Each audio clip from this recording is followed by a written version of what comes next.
Hi everybody, it's Fiona May from Women on Transition. I'm super excited today because I get to talk to one of my beautiful American clients. Her name's Jag. So welcome, Jag.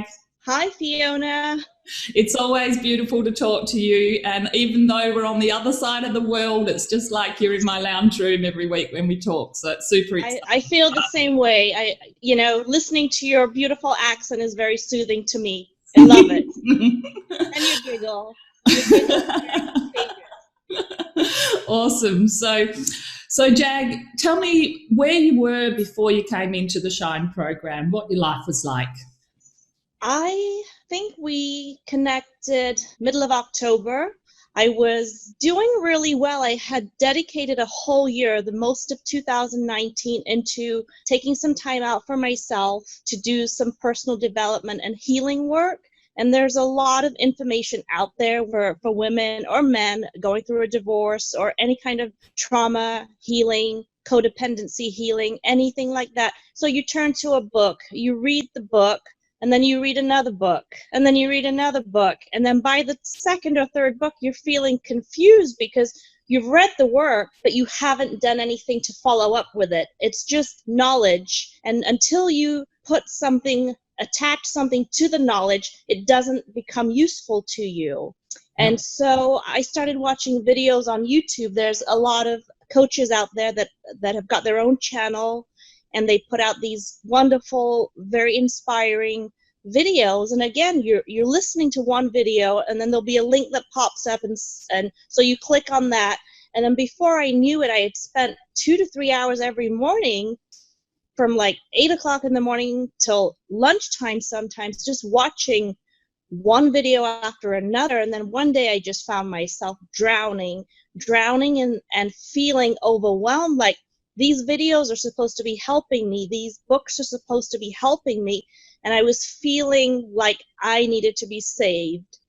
I felt like there was too much information, but there was no navigation system with those videos that I was doing on my own. There was nobody that I was accountable to. There was nobody that said, okay, now I want you to do this. Now I want you to dig deep and look at your childhood. Now I want you to take a look at your marriage and what was your part in it. There was nobody that ever asked me to do the work. Yeah. And then one day I was just on Facebook. Again, it's a good thing and a bad thing. Facebook can take up a lot of your time in the day. And I think I'd already joined your general group, and I saw a video where you just captivated my attention by saying something like, and I would probably get this wrong, but you said, okay, ladies, enough time sitting at home in front of the shit box. And as soon as you said shit box, I just was laughing hysterically, and I clicked on that link. I booked a Shine call the very next day, and that's how this journey for me began. Oh, that's so beautiful to hear, because, I just hear this story time and time again, and so many women are, just stuck with, information is one thing, but transformation's another. And the way that I teach is to get the information out of your head and get it into your life. So it's a transitional journey, isn't it? Yes, it is, definitely. And having you there to support us through it. And I think for me, after having that first conversation with you on the phone and you wanting to know what I wanted to get out of it, you have to know what you want from life. You have to know what you want from the program before you even think about signing up. You can't go in there just, it's just another course or it's just another program, because this is very different. And when you said, I'm here to take you from this side of the bridge to this side of the bridge, and I'm going to hold your hand and take you across, that really gave me hope and comfort. And I just felt like this is what I've been looking for. Why haven't I found something like this? Yeah. Well, the reason is that nobody's doing it. Very few people have the skill set and the ability to take people on the transitional journey. Motivation's not enough. Giving you more information's not enough. It's actually is taking you by the hand and dealing with all the hard stuff and the stuff that's limited you and kept you small and kept you, losing your confidence and lost yourself in your last relationships. that's what we've got to deal with. So it's not giving band-aids. So that's where I specialize. And, I don't make apologies. The course is challenging, but we need to challenge our shitty limiting beliefs. And, I have to show up authentic as me. And, I attract the girls that want to, they get me and they get what I'm trying to do, because I'm here to help them. I've got a great life. So this is about you having a great life, and you've got to be ready to take that step. So super cool, Jag. You came out of an abusive relationship, and yours wasn't an easy one. And your past had been challenging. You have had, you're a beautiful woman, and I saw that greatness in you, and I wanted to help you bring that out and really, truly believe in yourself. So tell us a little bit of your journey through the program. Well, like I said, I started the program in October. My first reaction to the program was, wow, what did I just do? I just made a huge investment in myself. And I was expecting giant transformation in week one. I thought, this promises results. Mm-hmm. And I was a little bit disappointed with week one, because it was real basic stuff for me, because I've already spent a year, or if not longer, doing some work on myself. So in the first module, when we talked about doing a gratitude journal, I was like, I've already done this. Did I really just pay somebody some money to teach me how to do a gratitude journal? And then by week two, again, I was struggling with the pillars of strength. Is it pillars of success? And I had a breakdown where I could not think of 20 things to brag about. I had to call my friend, and she came over after work, and she started writing some things about me that and that's where I knew that the work that I had done in the past was just surface level. You don't learn anything on the surface. Yeah.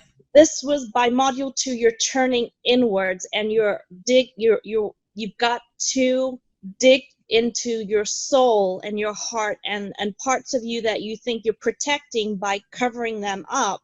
I struggled with coming up with 20 things. I mean, I think I'm a confident woman. I mean, I've run my own business, and I've done some amazing things, but when it came to talking about things that I had done in my own life that only I know about, I couldn't come up with it. And that's where I knew that I was still hurting. There was still some healing work that I needed to do. Yeah.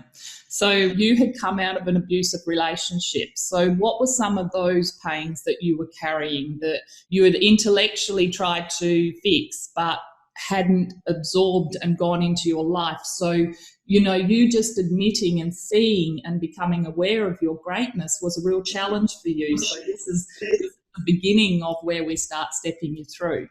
So for me, there was 2 or 3 breakthroughs that I had to overcome. First of all, I moved to the States in 91. I was born and raised in England. I had a beautiful life in England. My family are there. My parents are there. All of my family is out there. I was going to university, having the time of my life. And in 2 weeks' time, I was marrying this guy from America that promised me the world.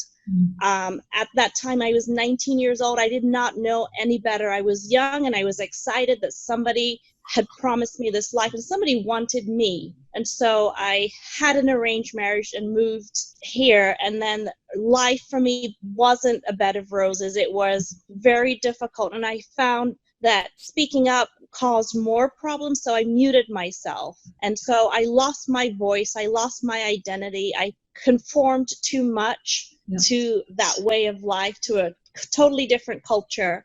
And it was just really hard. And then I didn't have anybody to talk to. I couldn't call my parents and tell them. And if I did, they would just encourage me to work it out or be more forgiving towards the family. And in that process, I lost myself.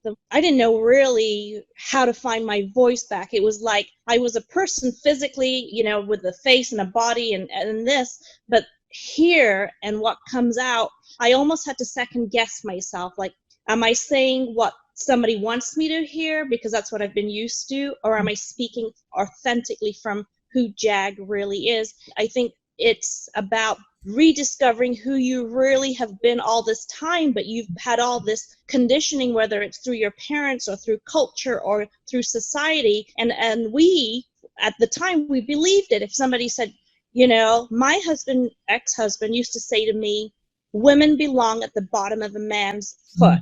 I believe that. I know that's bullshit. Excuse me. That's not true. But at the time, you believe it. And so you lose your dignity. You lose your self-respect, your self-worth. And there's no program out there for you to gain that back. It's work we've got to do. Our greatness is always inside of us, but we lose ourselves along the way, and we take on beliefs, rules, and values of everybody else. Everyone else has told us who we are and what we should believe and how we should behave. How's that changed your life, Jag? Where are you now compared to where you were? Is that bridge of fear that we talk about? That's the bridge that we've got to cross, and taking you by the hand across that bridge is the work that we do. For me, having that confidence from within, being genuinely happy, waking up happy, going to bed happy, that you wake up and you're not going to log onto Facebook, you're going to do your gratitude journal. As soon as you start finding things to be thankful for and grateful in your life, you automatically change your state of being. And so for me, the biggest changes has been more confidence. I truly can say I love myself more than I have. I don't think I've ever said that about myself. I have 2 children. They're 22 and 25, grown-up children. And at Christmas dinner, my son said to me, Mom, you've changed. And not only that, I got offered a job. I don't think that the job was part of this program, but at the time I was volunteering. But when I started that job, I was able to shine in the work that I do because I offer spiritual and emotional support to patients. And some of the things that I'm learning in this program, I'm able to apply it through me, because now I'm empowered myself and I can make a difference in the life of somebody else. These are the tools that you learn in this program, and they're lifelong valuable tools that you will have with you forever. Yeah, awesome, Jag. And, I always say to you ladies, I help one lady heal, but this is bigger than us. You are now out there in your job helping other people heal and being able to come from love and compassion and not allow fear to run their life. So, this has also been amazing for all of our ladies with their families and rebuilding after divorce or separation or relationship loss. So, how do you see the tools helping you, compared to the marriage or the relationships you chose in the past? How do you see that this is going to set you up for success in the future? It is definitely going to set me up for success, because now I know my true worth. I know my value. I know what a healthy boundary is and how to implement it. And I know the consequences of not implementing it. I thought I was being brave at the beginning. I'm just going to backtrack a little bit. When I went through my divorce, my children had already seen an angry dad, and a dad that was not a very nice person. And my automatic reaction was, I'm going to battle with him and get angry and bitter and resentful. But I made up my mind. I don't know where that idea came from, that I was never going to be that lady that becomes bitter, angry, and resentful towards him, because my children were watching and I wanted to be an example. Having said that, that is not enough, because even though you say, I don't want to be angry, you're saying it, but inside there is anger, there is hurt, there is pain. And when you are healed and you are happy, everybody around you feels it, everybody sees it, and you're able to radiate this beautiful light that just comes from being in your authentic place. I can't describe what that is, because it's just a beautiful place to be. I'm almost feeling like my life right now I'm so content with it. Like every day is a celebration. I take each day as a celebration of me and where I was and where I've become, and things from now onwards is only going to get better. My next piece of work is going to be Eventually I would like to start dating again. But now that I've recognized and gone deep within, and you recognize, okay, I allowed certain things to happen because I was a people pleaser. I wanted to always make people around me happy. Why was that? It was because I had a void that as a child, I didn't get the attention from my dad. And so growing up and then getting married at 19, I seeked that from my marriage. So, one of the things I said to you and the way that I show up is I'm authentic and I'm real, and we need to see our own shit bits. And this is the fear that a lot of ladies have, is that they don't want to admit that they've got some parts of themselves that they don't like, or they don't know how to handle, or behaviors that they do automatically but they don't know how to stop it. So seeing our shit bits is, those things are the things that give us the breakthroughs, and owning them, and like you showing up the way you did and doing the work allows you to see, I was a people pleaser. It's no big deal. I've now healed from that, and I've grown and I've moved on. So that's the freedom, isn't it? On getting of the other side of the things that were limiting us. Definitely. It's the freedom and it's the growth that takes place. Nobody wants to hear this, but you have to experience the pain, the deep pain, because it is in that deep pain, just as a mother gives birth, it's painful, but at the end of that birth is a beautiful experience. It's this beautiful, precious new baby. And it's through that pain that you grow, and you take off that shell and you just become the person that you always were. Yeah. And this is going to change you as a mum and as a grandma, isn't it, Jag? Ah, grandma. Yes, it is. Because I feel like this chain, this generational curse almost, that gets passed down from family to family to family. It takes somebody special like us to recognize it and to say, no more. This is going to stop right here. And even if I have to go through another couple of years of doing more inner work, I know that I'm setting myself up. I have a daughter. She's 22 years old. I know that I am the best example for her, and she's going to be able to live her life with a great example in her life. She tells me all the time, Mom, you are my best friend. You are my inspiration. And she's only 22, but she's already doing this work on herself already. Yeah. The work I'm doing at my age now. Yeah. And, for a lot of ladies, they get to 40, 50, 60 years old. And, I often say to them, you might be that age physically, but you're walking in your 5-year-old girl's shoes. You've got pain and beliefs and values and rules that were created as a child. And until we bring those two together and we meld them and we find who you really are and you discover your greatness, then you start to live life on your terms instead of everybody else's terms. So. Exactly. And the thing is, throughout our whole life, nobody really asks us those questions. I don't remember ever being asked, who are you? What do you really want? It's always been, I think you should do this. What you want to be a beautician? Oh, beauticians have to work long hours. You can't be that. You want to be a flight attendant.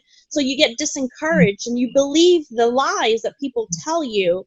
And only now I understand that that was an opinion of somebody else, but I took that as the truth.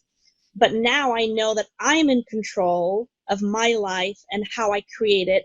And every waking moment of the day, I have a choice. If something doesn't feel right, I dig deep and I take a second and I just question, is this empowering me? Is this disempowering? And if something's disempowering you and you're feeling like you're losing it a little bit, you know that that's not right for you.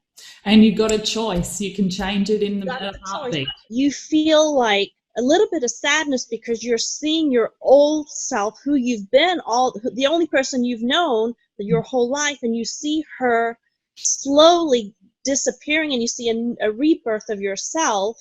And then there's almost a little battle going on of, I'm trying to save her, the old Jag, but this new Jag wants to come out and play, and you have to let her go. Yeah.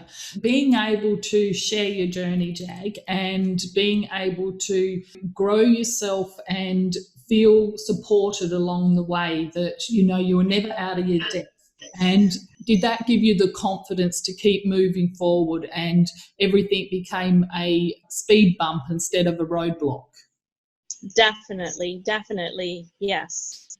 So what's in the future for Miss Jag now that you're beautiful, you're shiny, you know your value, you know your worth, you know how awesome you are, and you can see that greatness that I saw in you. So what's out there for Miss Jag? I set some intentions, and my intentions is to keep working on myself. I would love to start dating again, and I'm really excited about it. Even though I have no clue who I'm going to start dating because I live in a small town, but I'm confident now to go out and do things that I never did before, whether it's a painting class or a bread making class or going on a hike. I've fallen in love with the outdoors. I'm just more confident. I mean, I was never a driver in my marriage. I liked being driven around. And I would hate curvy roads. I would hate going out to the coast. And for the past 10 years, I haven't driven a lot except locally. And I don't know where this confidence came from, but about 2 or 3 weeks ago, it was raining, and I decided it was a weekend. I wasn't working. I got in the car. I drove out to the coast. I stayed at a nice bed and breakfast.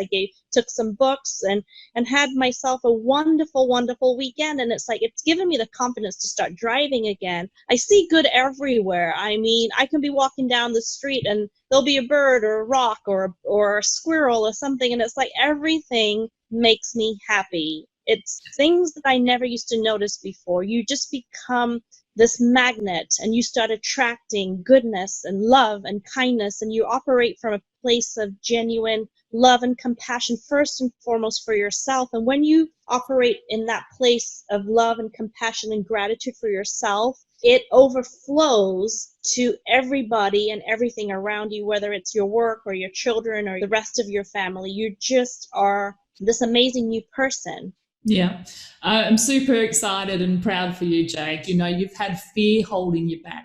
Not driving was limited by your fears.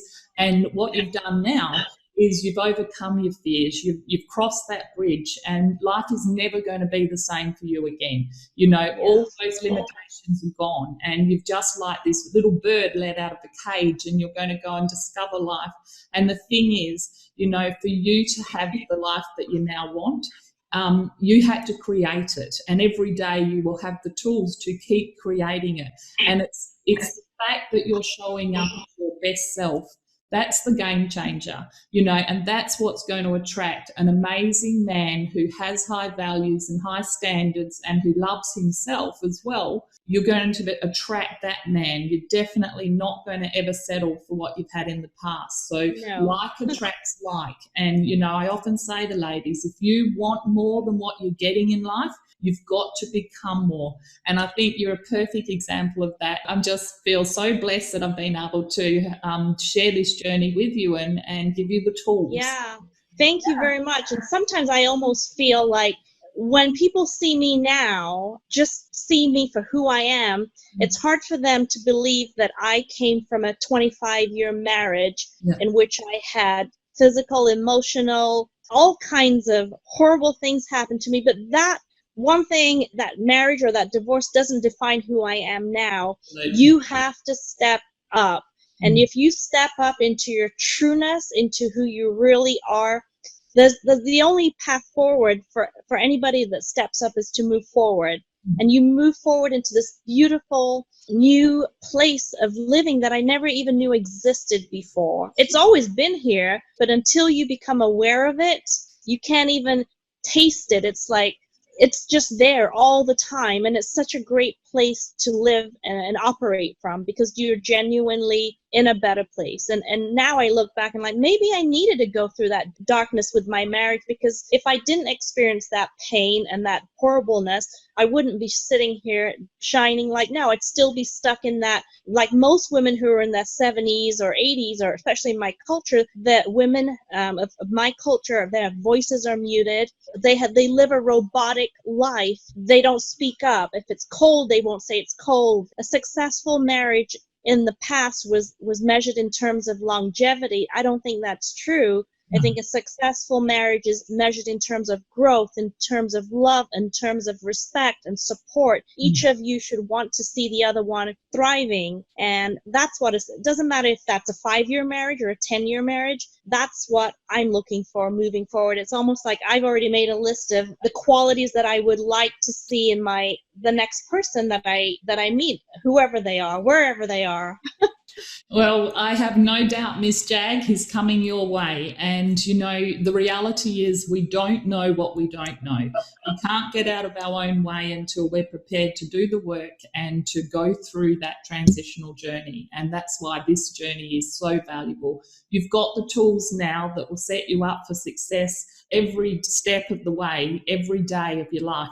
And that's why you're like me now. You know, we jump out of bed, we're excited about what the day is going to bring. We can create it, and if we've got any challenges, they are just little speed bumps, and we are in control of our own life. This is truly Exactly. life on your own terms. So super excited, and I will be watching with interest because I know that you're going to get in your life exactly what you want. So yeah, super excited. And you have hit reset on your life. And that's the beauty of this. You know, you have changed the trajectory for the rest of your life.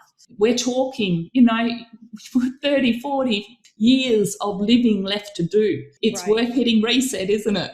Yes, it is. It definitely is. I'm a firm believer of God, and I feel like this has been his hand, and he's just pulled me through, and now I've got this I'm so excited about my future, even though I have no clue where I'll live, what I'll be doing. I know that my purpose in life is to help other people, and through my work at the hospital, I'm really enjoying that work. If you live with intention, and you live with clarity, and you live with a place of love, life every day is beautiful, and you don't need somebody to complete you. And even though eventually I will want to meet someone, right now I'm perfectly happy living the single life. I love that I have got this time to give to myself. It's a gift. Yeah. No one can complete us. You know, that's our work to do. And very, very proud of you. And yeah, look forward to seeing your journey going forward. And I know that it's going to be awesome, and it's going to bring into your life everything you want. So well done, beautiful. Thank you. Okay. All right, ladies. We'll sign up now. Love to you. Bye-bye. Bye.